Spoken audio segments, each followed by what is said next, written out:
Hi everyone, welcome to unique fact.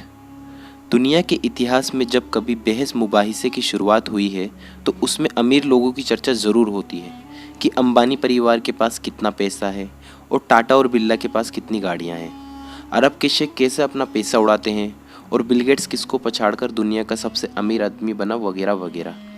लेकिन लोग अपनी इस बहस के बीच ऐसे शख्स को भूल जाते हैं कि जिनकी प्रॉपर्टी और माली हैसियत के आंकड़े देखने के बाद आपके होश उड़ जाएंगे। तो चलिए आइए हम आपको उस इंसान के बारे में बताते हैं और वीडियो को शुरू करते हैं। लेकिन वीडियो को शुरू करने से पहले अगर आप हमारे चैनल पर नए हैं तो हमारे चैनल को सब्सक्राइब करें और घंटी के बटन को दबाकर ऑल पर क्लिक कर लें ताकि आपको हमारे नई वीडियो की नोटिफिकेशन सबसे पहले मिले। आज से लगभग 740 साल पहले सन 1280 ईस्वी को अफ्रीका की किसी अनजान जगह पर पैदा हुआ था मनसा मूसा। अपनी उम्र के 33वें साल में अबू बकर दित्ते के बाद मालो दौलत सल्तनत का राजा बना। मनसा मूसा सल्तनत वर्तमान घाना टिम्बकटू के बड़े हिस्से पर फैली थी। ये कहा जाता है कि मनसा मूसा दुनिया का सबसे अमीर आदमी था। उसके पास इतनी दौलत थी कि जिसका अंदाज़ा लगाना भी बहुत मुश्किल है। मूसा नमक और सोने के कारोबार का बादशाह था। कहा जाता है कि जब मूसा ने हज की यात्रा की थी तब उसके काफिले में 80 ऊँट शामिल थे, जिसमें हर एक ऊँट पर लगभग 136 किलो सोना लदा हुआ था।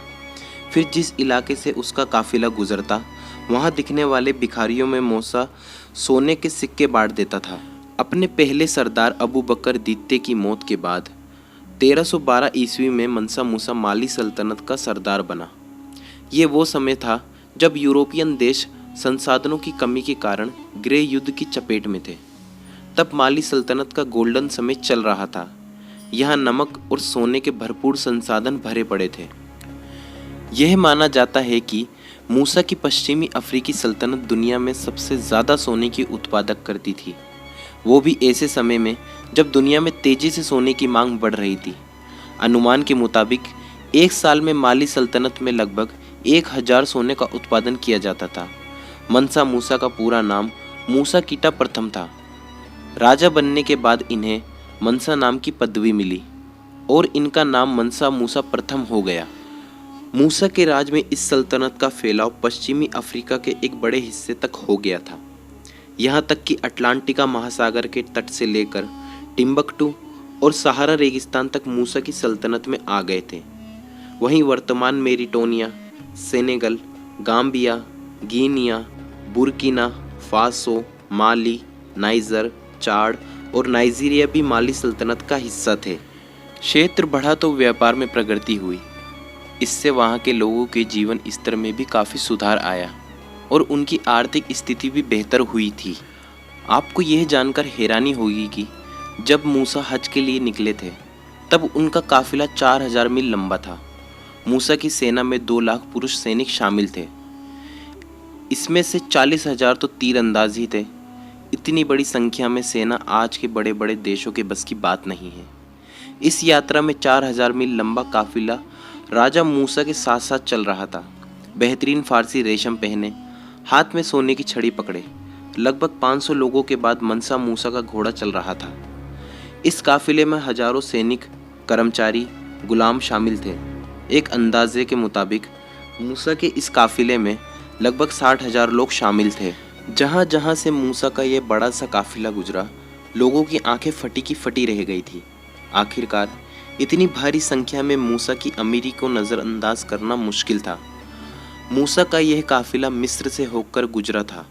माना जाता है कि मूसा ने काहिरा के गरीबों को देखकर सड़क पर सोने के सिक्के बिखेर दिए थे। मिस्र के गरीबों ने उससे पहले इतनी दौलत नहीं देखी थी। बेशुमार दौलत दान में मिलने की वजह से वहाँ के गरीब रातों रात अमीर हो गए थे। ऐसे में मिस्र में अचानक से तेजी का दौर शुरू हो गया और महंगाई आसमान पर पहुँच गई थी।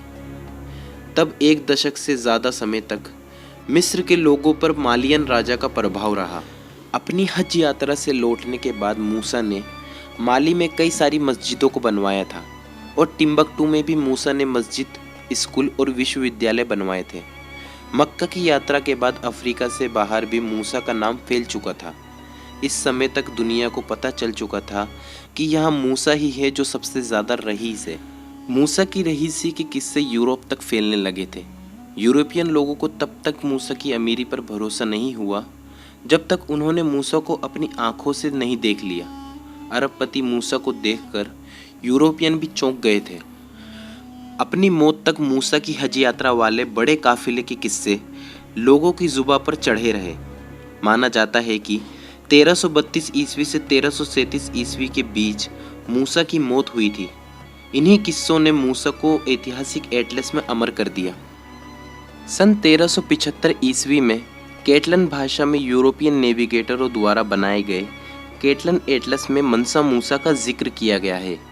स्पेनिश कार्टोग्राफर अब्राहम क्रेस्कस द्वारा बनाए गए इस एटलस में सोने का सिक्का और राजदंड पकड़े ताज पहने सोने के सिंहासन पर बैठे मूसा को चित्रित किया गया है। कैटलन एटलस वो इम्पोर्टेंट मानचित्र है जिसमें तब की उन जगहों को दर्शाया गया है जहाँ जहाँ यूरोपियन लोग गए थे। ऐतिहासिक दस्तावेजों से पता चलता है कि मनसा मूसा के पास बेशुमार दौलत थी। अगर उनकी दौलत को आज के हिसाब से जोड़ा जाए तो यह करीब करीब 4 लाख मिलियन अमेरिकी डॉलर के बराबर बैठती है, जो कि सबसे ज़्यादा है। और वहीं भारतीय रुपयों में अगर देखा जाए तो यह रकम लगभग 29 लाख करोड़ होती है। आज भी विश्व के अमीर चोटी वाले अरबपति लोग इस लिस्ट में कहीं भी फिट नहीं बैठते हैं। ऐसे में अंदाज़ा ही लगाया जा सकता है कि मनसा मूसा के पास उस दौर में कितनी दौलत रही होगी।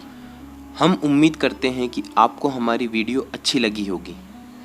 लगातार ऐसी यूनिक और नॉलेजेबल वीडियो को देखने के लिए हमारे चैनल को ज़रूर सब्सक्राइब करें। और आपको वीडियो कैसी लगी अपनी कीमती राय का इजहार कमेंट सेक्शन में ज़रूर करें।